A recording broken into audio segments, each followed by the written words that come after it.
Hey YouTube, I just did a Facebook post on the idea of the firstie, which is a word that I invented in my late 20s or early 30s, I believe. You can look me up on Facebook at fb.com/Marcus Tenlow, that's MarcusTenlow, if you want to have a look at that post. But a firstie is basically something that you do that is very special that you've done for the first time, when you do it for the first time. So some of the firsties that I've done recently include um, shaving my moustache in the evening rather than in the morning before I go out.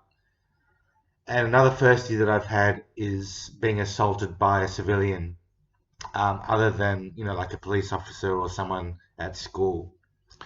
These are some examples of firsties that I can think of. Some very famous firsties that you could probably think of include things like losing your virginity, um, your first day at work, working in a full-time job, or even in a part-time job. First time doing something special like visiting Hawaii or buying an apartment or something really, really special like these monumental times in our life. I believe that we should celebrate these monumental times in our lives and call them firsties. So that's my big, big term, which I'm celebrating today and trying to popularize as well.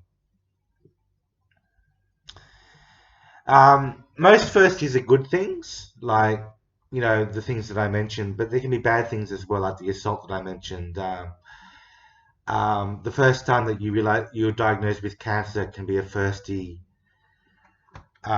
which is going to affect the rest of your life and be a detriment to you for a long time. I've never drunk kind of like a can of beer in my entire life. I don't think I like beer. I think I might have tasted a little bit and thought it just tastes terrible. And the same thing with coffee. I don't think I've ever tasted a whole cup of coffee. I've never been bothered to because it's not a particularly healthy product and it's touted a lot and it's not particularly important to me. So I exist and I hopefully thrive on a whole foods plant-based diet. And I don't need many things in life. The other thing I wanted to mention, which I've mentioned on my TikTok, so if you want to visit my TikTok at antibreeder1m on TikTok, is that I can now afford a Porsche 911. I have enough money in my bank to be able to afford a Porsche 911, um, which is kind of, I have more than enough to be honest, but that's not the point. The point is that if I wanted to pull all my money together, I could go out and buy that car if I wanted to, which would be a very, very silly thing to do. Being a minimalist, being a vegan natalist, being a kind vegan natalist minimalist means that I will never ever go out and buy an expensive car like that and just waste my money. It would be completely foolish of me to do that.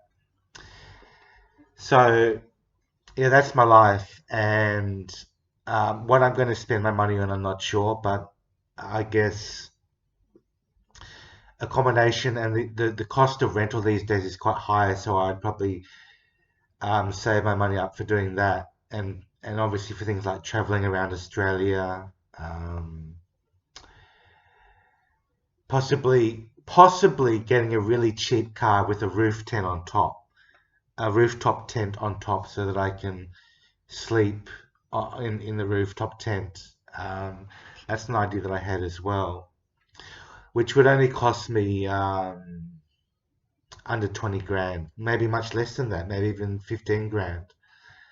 And that's well within my budget, so that's good. I will admit to you that in the past few weeks I have made back my money in crypto and a lot more besides. I have quite a lot invested in crypto and I have something invested in ETFs like VEGN. You can look up VEGN, the ETF, the Exchange Traded Fund VEGN, which is an ETF that I invest in.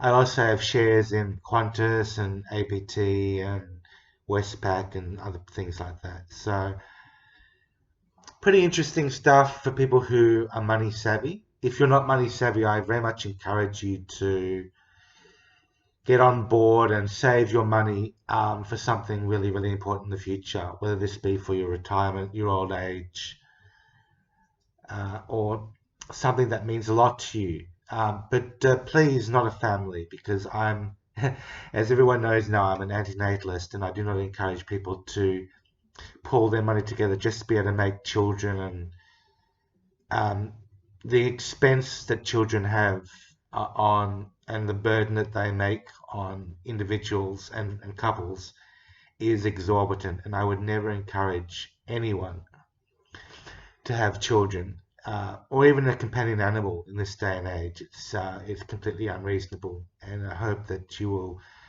definitely reconsider doing that if you are in that kind of consideration at the moment. Okay, folks, I've been talking enough now, so I hope that this gives you an idea of where I'm in life. And if you want to read more about my thoughts on being a kind vegan natalist minimalist, look at my Facebook page, fb.com/Marcus10Low. Thank you very much. Bye for now.